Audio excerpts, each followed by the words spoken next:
Hello friends, welcome to my channel excellent coaching. Cognitive information processing model से शुरू करेंगे आज। कॉग्निटिव इंफॉर्मेशन प्रोसेसिंग यानी कि CIP मॉडल जो है ये वर्किंग मेमोरी के बारे में बात कर रहा है।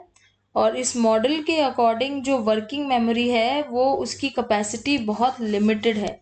ये मॉडल बोलता है कि वर्किंग मेमोरी की कैपेसिटी बहुत लिमिटेड होती है और वर्किंग मेमोरी को जब हम बहुत सारे टास्क करने के लिए दे देते हैं, जैसे हम बहुत सारी चीज़ें जब लर्न करने की कोशिश करते हैं या बहुत सारी चीज़ें हम एक साथ देख रहे होते हैं, पढ़ रहे होते हैं, तो उसके ऊपर एक बर्डन आ जाता है और वो प्रोसेसिंग ऑफ इनकमिंग इंफॉर्मेशन और ट्रांसफरिंग इंफॉर्मेशन, ये सब चीज़ें करने में उसको बहुत ज़्यादा एक बर्डन फील होता है। तो वर्किंग मेमोरी का काम क्या है कि इंफॉर्मेशन प्रोसेस करना, उसको ट्रांसफर करना, और कहाँ ट्रांसफर करता है वो लॉन्ग टर्म मेमोरी में करता है। फाइनली वो रिट्रीवल भी करता है लॉन्ग टर्म मेमोरी से। अगर आप कोई चीज़ याद कर रहे हो, अपनी वर्किंग मेमोरी में लेके आ रहे हो, तो उसको बोलते हैं रिट्रीवल। तो this concept is called cognitive load. And cognitive load means the amount of work imposed on working memory, कि आप एक वर्किंग मेमोरी के ऊपर कितना अमाउंट ऑफ वर्क लोड करते हो बाय लर्निंग अ टास्क। तो वो लर्निंग के बेस पे कितना ओवरलोड कर रहे हो आप अपनी वर्किंग मेमोरी को और कितना लोड उस पर डल रहा है, उस कॉन्सेप्ट को हम बोलते हैं कॉग्निटिव लोड। और CIP मॉडल ये कह रहा है कि वर्किंग मेमोरी की एक लिमिटेड कैपेसिटी है, इसलिए अगर हम ज़्यादा इंफॉर्मेशन एक साथ उसमें डालते हैं तो वो बॉटलनेक क्रिएट करता है। Information processing in memory can be viewed from a computer model perspective. अब मेमोरी के इंफॉर्मेशन प्रोसेसिंग मॉडल को कंप्यूटर के मॉडल के साथ कंपेयर किया गया है। अब जैसे कंप्यूटर है वैसे ह्यूमन माइंड भी है, इंफॉर्मेशन रिसीव करता है, उसके ऊपर कुछ ऑपरेशंस परफॉर्म करता है, उसको फॉर्म और उसका कंटेंट अपने तरीके से एनकोड करके चेंज करता है और उस इंफॉर्मेशन को स्टोर कर देता है। और फाइनली जब हमें वो इंफॉर्मेशन चाहिए होती है तो हम उसको रिट्रीव कर पाते हैं जब भी उसकी ज़रूरत होती है, अगर वो हमें भूल ना जाए तो। तो प्रोसेसिंग में मतलब क्या इन्वॉल्व है? अगर प्रोसेसिंग कर रहा है हमारा माइंड किसी चीज़ की, तो प्रोसेसिंग में क्या इन्वॉल्व है? प्रोसेसिंग में इन्वॉल्व है एनकोडिंग। अब ये एनकोडिंग आपको बार बार वर्ड सुना, इसमें पढ़ोगे आप एनकोडिंग। एनकोडिंग का मतलब होता है इंफॉर्मेशन किस तरीके से आपने गैदर करी और किस तरीके से रिप्रेजेंट करी है अपने मेमोरी में। फिर होता है स्टोरेज। स्टोरेज का मतलब तो वही है कि आपने कैसे स्टोर करा है। और रिट्रीवल मतलब आप उसको वापस कैसे याद कर रहे हो, वापस इंफॉर्मेशन लेके आ रहे हो अपने वर्किंग मेमोरी में जिसको आप याद करना चाहते हो। The entire system is guided by control process. तो ये पूरा सिस्टम जैसे कंप्यूटर में सेंट्रल प्रोसेसिंग यूनिट होता है CPU, वैसे ही the entire system of memory is controlled, this is guided by a control process that determines how and when information will flow through the system। ये control process क्या determine करता है कि कितनी और कैसी और कब इंफॉर्मेशन पास होगी पूरे सिस्टम में से। तो यहाँ पे इन्होंने पूरे तरीके से कंप्यूटर के साथ कंपेयर किया हुआ इंफॉर्मेशन प्रोसेसिंग को। फिर आता है development of memory and information processing. अब मेमोरी के ऊपर काफ़ी सारी स्टडीज़ हुई हैं और कॉग्निशन को बताया गया है, जैसे कि कॉग्निशन में एनकोडिंग होती है, फिर स्टोरिंग होती है, फिर रिट्रीविंग होती है, और कुछ डेवलपमेंटल एस्पेक्ट्स भी हैं इसके। डेवलपमेंटल मतलब जैसे कंप्यूटर में क्या होता है कि आपको हर बार एक नया कंप्यूटर मिलता है, मार्केट में आता है, तो वो पहले से ज़्यादा बेटर होता है, उसके अंदर कुछ चीज़ें और एडवांस जोड़ दी जाती हैं, उसको और बेटर कर दिया जाता है। ऐसे मेमोरी भी तो हमारी डेवलप होती है, हमारी मेमोरी में भी तो चेंजेस आते हैं हमारे बायोलॉजिकल मैचुरेशन की वजह से या हमारे एक्सपीरियंसेस की वजह से हमारे ब्रेन में चेंजेस आते हैं। हमारी capacity of speed, information process करने की कैपेसिटी, उसकी स्पीड, उसकी एफिशिएंसी, ये सारी चीज़ें बढ़ती हैं ड्यू टू मैचुरेशन या नॉलेज। जितनी नॉलेज होगी उतना स्पीड से आप प्रोसेस करोगे इन्फॉर्मेशन, उतना एफिशिएंटली करोगे। मॉडिफिकेशन होते हैं न्यूरल नेटवर्क में। न्यूरल नेटवर्क क्या होता है? जो हमारे ब्रेन में वो है, न्यूरॉन्स के नेटवर्क हैं जो, उसमें चेंजेस आते हैं जैसे जैसे आप लर्निंग करते हो, वो उसमें चेंजेस आते हैं नेटवर्क में। New emergent concept of arising from repeated self organisation as a result of adapting to the demands of changing environment.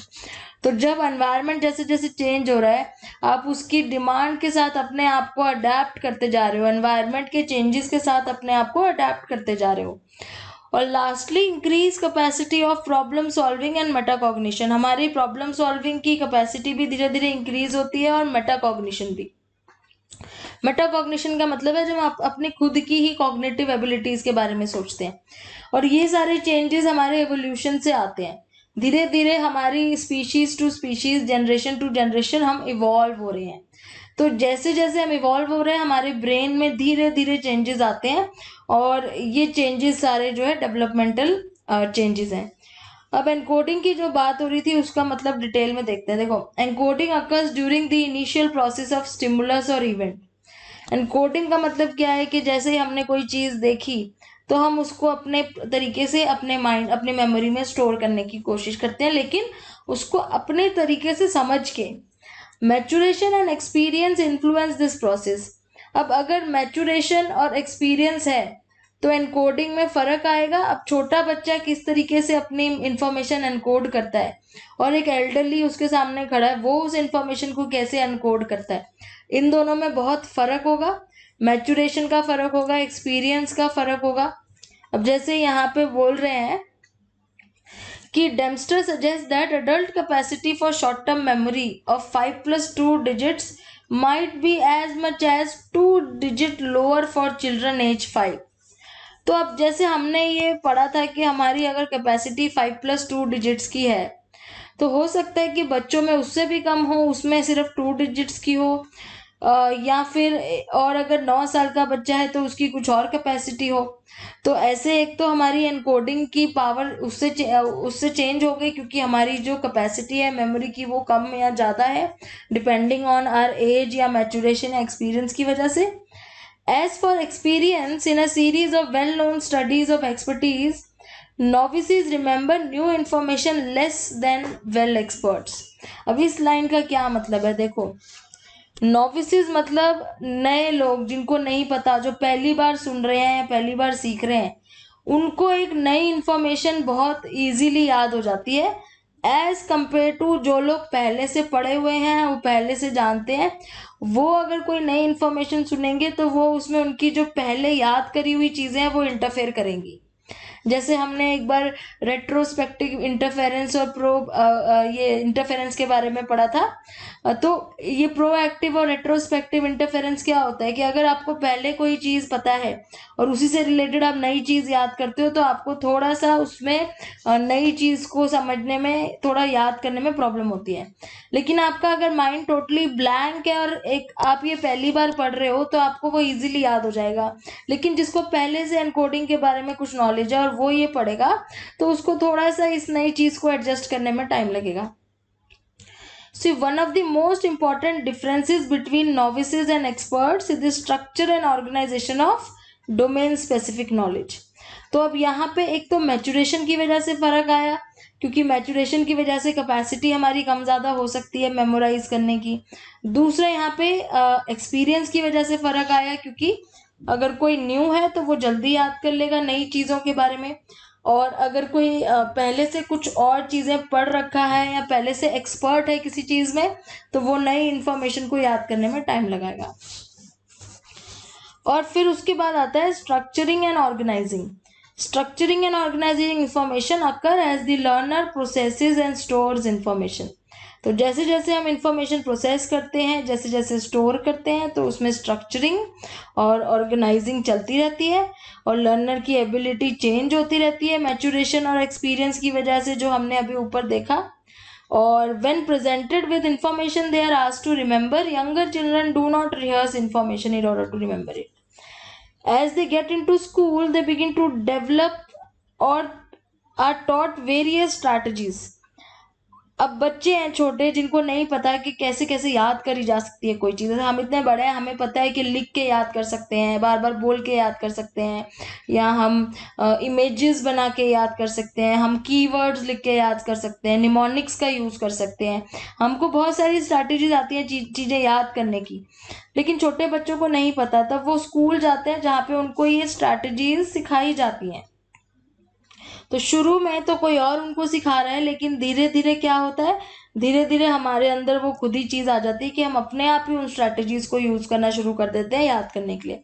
तो धीरे धीरे हमारी मेमोरी की भी स्ट्रक्चरिंग और ऑर्गेनाइजेशन होती रहती है। One of the most important information processing capacity of a child develops is the ability to organize information, influenced by child's ability to categorize. As in this case, as in the case with information processing capacities, this ability changes with both maturation and experience. अब वही इसी चीज की बात हो रही है जो हमने ऊपर डिस्कस करा कि चाइल्ड जो है, बच्चा जो है, धीरे धीरे उसके पास एक एबिलिटी आती है कि किस तरीके से वो अपनी इंफॉर्मेशन को प्रोसेस करेगा, कैसे वो उसको ऑर्गेनाइज करेगा और कैसे वो कैटेगराइज करेगा उसको, और कैटेगराइज करने से उसको वो इंफॉर्मेशन जल्दी याद होगी। तो वो कैपेसिटी धीरे धीरे मैच्योरेशन और एक्सपीरियंस के साथ समझ में आनी शुरू होती है। अब यहाँ पे कैटेगराइजेशन की बात करिए तो बेसिक टाइप ऑफ कैटेगराइजेशन देखो क्या है। One of the basic type of categorization is the grouping of specific events, ideas, people, things into concept. अब ये वर्ड मैंने आपको बताया था जब हम स्कीमास पढ़ रहे थे कि आपको आगे जाके ये वर्ड भी मिलेगा जिनको हम बोलते हैं कॉन्सेप्ट। और कॉन्सेप्ट का मतलब है जब हम चीज़ों को कैटेगरीज के अकॉर्डिंग याद करने की कोशिश करते हैं। अब जैसे अगर हम एक छोटे बच्चे को बोले कि जिसके 4 टायर्स होते हैं और उसमें एक स्टेयरिंग व्हील होती है और ऊपर से वो कवर्ड होता है, तो उसको हम कार बोलते हैं। तो एक छोटा जो बच्चा होगा जो पहली बार ये चीज सीख रहा है, वो उसका एक मन में कॉन्सेप्ट बना लेगा कि कोई भी ऐसी चीज जिसके 4 टायर्स होते हैं और उसकी स्टेयरिंग व्हील होती है और उसके ऊपर कवर होता है, तो उसको कार की कैटेगरी में डाला जाएगा, या फिर व्हीकल। तो वो एक कॉन्सेप्ट बना लेगा। तो वो क्या करेगा, अगली बार जब भी वो कोई ऐसी चीज देखेगा तो उसका जो माइंड है जल्दी से उसको याद दिलाएगा कि उसने एक कॉन्सेप्ट याद किया था जिसको कार या व्हीकल बोलते हैं। तो वो जो सामने जो चीज आ रही है उसके, वो उसी कॉन्सेप्ट में फिट होती है। तो ये कॉन्सेप्ट एक तरीके का स्कीमा भी है। स्कीमास भी क्या होते हैं, स्कीमा होते हैं हम मेंटली कैसे अपनी इंफॉर्मेशन को रिप्रेजेंट करते हैं, और उसी में कॉन्सेप्ट आ जाते हैं क्योंकि हम उसको कैटेगराइज भी कर देते हैं। So the ease of identifying similarities of members of the concept and distinguishing differences between।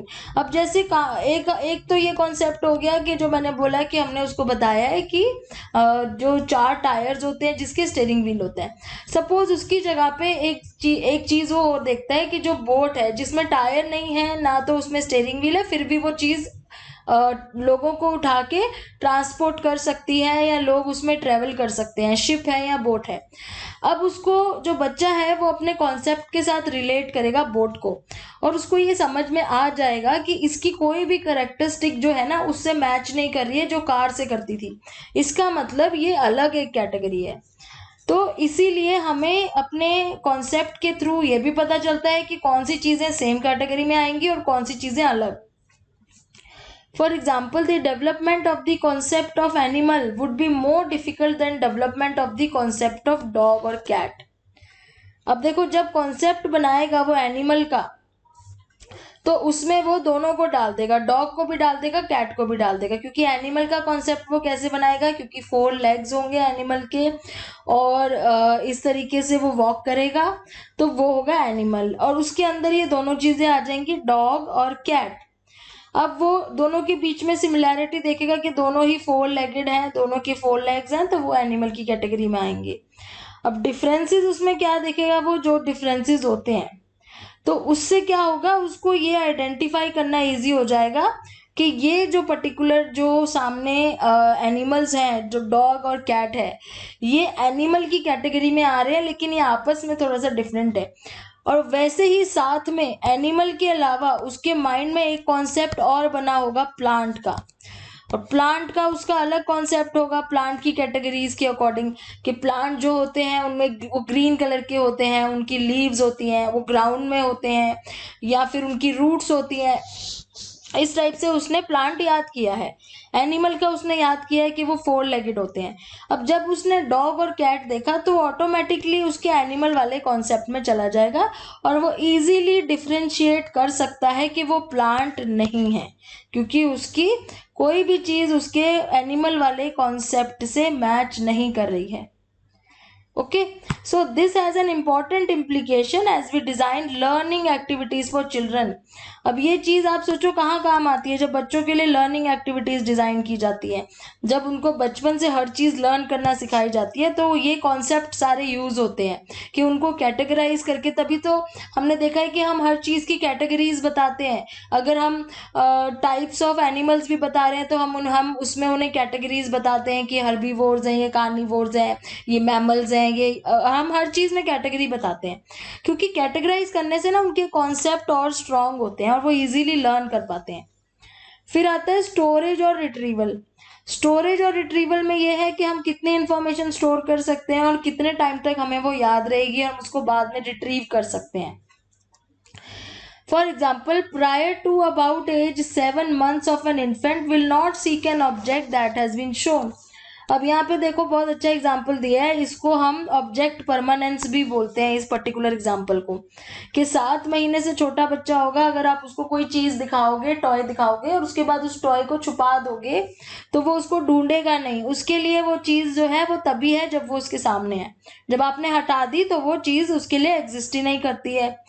So infant has encoded the object as a rattle मतलब वो जो आवाज करता है उसका टॉय होता है, तो उसने उसको अपने माइंड में एनकोड कर लिया है कि वो एक रैटल है, and will reach for it, फिर वो उसकी तरफ जाएगा, but seems to lose interest as soon as it is no longer in view. अब जैसे ही आप उसको हटा दोगे वो भूल जाएगा। इसको बोलते हैं ऑब्जेक्ट, इसको ऑब्जेक्ट इम्परमानेंस बोलते हैं, मतलब उसके लिए ऑब्जेक्ट परमानेंट नहीं है, इम्परमानेंस। लेकिन 7 महीने के बाद ऑब्जेक्ट परमानेंस आ जाती है, मतलब उसको समझ में आ जाता है कि जो चीज उसने देखी थी वो अभी भी कहीं ना कहीं है। यहाँ पे उसका अभी भी इम्परमानेंस है, इम्परमानेंस। इम्परमानेंस मतलब कि वो सोच रहा है कि जो चीज थी वो अब नहीं है, जो सामने नहीं है वो चीज नहीं है, ये हो गया इम्परमानेंस। 7 महीने के बाद ऑब्जेक्ट परमानेंस हो जाता है। अब उसका मतलब उसके माइंड में वो इंफॉर्मेशन कहीं ना कहीं स्टोर्ड है कि वो चीज एग्जिस्ट करती है, तो यहीं से आपका क्या शुरू हो गया, इंफॉर्मेशन स्टोरेज का प्रोसेस शुरू हो चुका है। और भी कुछ स्टडीज करी हुई हैं, जैसे demonstrate a child increasing ability to perform simple multiple act sequences. By the age of 13 months infants can reproduce 3 act sequence. तो जैसे हम इन्फेंट्स को अगर बोलते हैं, मतलब जो 13 मंथ्स के हैं, उनको कोई एक्ट सीक्वेंस मतलब कुछ एक्ट करके दिखाते हैं, उन्हें वो रिपीट करना है, तो वो 3 एक्ट सीक्वेंस रिपीट कर पाते हैं, मतलब वो उतना थोड़ा बहुत अपने माइंड में स्टोर कर पाते हैं कि हमें इसके बाद क्या करना है। जैसे हमने उनको एक्ट करके दिखाया, जैसे एक बार ताली बजाई, फिर हमने एक बार एक राउंड सर्कल लिया और फिर बैठ गए, तो उसको बोला अब आप तुम रिपीट करो, तो वो इतना तो याद कर ही सकता है, उसके माइंड में इतना स्टोर हो जाता है कि हमने क्या क्या किया था और वो उसी तरीके से रिपीट करके दिखा देता है। ऐसे 24 मंथ्स में वो 5 एक्ट सीक्वेंसेस याद कर सकता है, फिर 30 मंथ्स में कम से कम 8 सेपरेट एक्शंस याद कर सकते हैं। फिर आ गया कि चिल्ड्रन लैंग्वेज स्किल्स भी धीरे धीरे याद करना शुरू कर देते हैं, तो अब उनके ब्रेन में स्टोरिंग होना शुरू हो चुकी है, इसका मतलब उनकी मेमोरी स्टोरेज करना शुरू कर चुकी है, और स्टोरेज के साथ साथ रिट्रीवल भी कर रही है, क्योंकि रिट्रीवल मतलब कि जब वो सुन रहे हैं तो उसको याद कर रहे हैं, और जब वो बात करते हैं तो उसी लैंग्वेज के वर्ड्स को वो बोलते हैं। इसका मतलब छोटी एज से ही हमारी मेमोरी में स्टोरेज और रिट्रीवल ये इंफॉर्मेशन होती रहती है। सो फ्लेवल ने क्या कहा है, made 4 observations about strategy development. इन्होंने 4 ऑब्जर्वेशंस करी है स्ट्रैटेजी डेवलपमेंट की। पहली कि strategy development is not linear. When developing any particular strategy, development will often stall or even regress before it comes systematically and correctly use. तो पहली चीज तो ये कहना है कि कोई एक सिंगल लीनियर स्ट्रैटेजी नहीं है, जब भी हम कोई स्ट्रैटेजी बनाते हैं याद करने की, शुरू में प्रॉब्लम आती है, कभी कभी वो बिल्कुल ही नहीं हो पाता है, धीरे धीरे वो हमें समझ में आता है कि कैसे उस स्ट्रैटेजी को यूज करना है। दूसरी चीज है कि strategy will continue to develop after it is first demonstrated in its mature form. The continued development में टेक मंथ्स और इवन ईयर्स। तो जो स्ट्रैटेजी हमने एक बारी देख ली है यूज करके, जिसमें हमें लग रहा है कि वो हमें एक इंफॉर्मेशन को मेमोराइज करने में हमारी हेल्प कर सकती है, तो वो स्ट्रैटेजी फिर वो कंटिन्यू होती है, डेवलप होती रहती है। तीसरा है children show considerable variability in their use of strategies. Children offer go back and fourth in their use of strategies, changing strategies. तो बच्चे ना चेंज करते रहते हैं स्ट्रैटेजीज को, वो एक ही स्ट्रैटेजी को हमेशा यूज नहीं करते हैं हर चीज के लिए, कभी वो कोई और स्ट्रैटेजी यूज करते हैं, कभी कुछ और करते हैं, जो उनके लिए ठीक होता है उस टाइम पे उसको। और चौथी चीज ये है कि children differ in their abilities to integrate different strategies. और वो कितनी ज़्यादा इंटीग्रेट कर सकते हैं स्ट्रैटेजीज को लर्निंग के लिए, वो उनकी अपनी अपनी खुद की एबिलिटी होती है, जो सबकी अलग होती है। उनको एक प्रॉपर अपॉर्चुनिटी देनी चाहिए जिससे वो अपने खुद के लिए लर्निंग प्रोग्राम्स खुद ही डिसाइड कर सके अपनी स्ट्रैटेजीज को। हमने भी तो धीरे धीरे अपनी स्ट्रैटेजीज खुद ही डिसाइड करी है ना कि हमें कैसे अच्छा लर्न होता है। कुछ लोग लिख लिख के लर्न करते हैं तो उनको धीरे धीरे पता चला है ना ये, तो उनको बच्चों को भी छोड़ देना चाहिए समझने के लिए कि उनको कौन सी स्ट्रैटेजी से याद होगा, उससे उनको पता चल जाएगा कि उनके लिए कौन सी स्ट्रैटेजी बेस्ट है लर्निंग के लिए। तो अब आपकी ये नेक्स्ट वीडियो में शुरू होगा theories of information processing. Thanks for watching.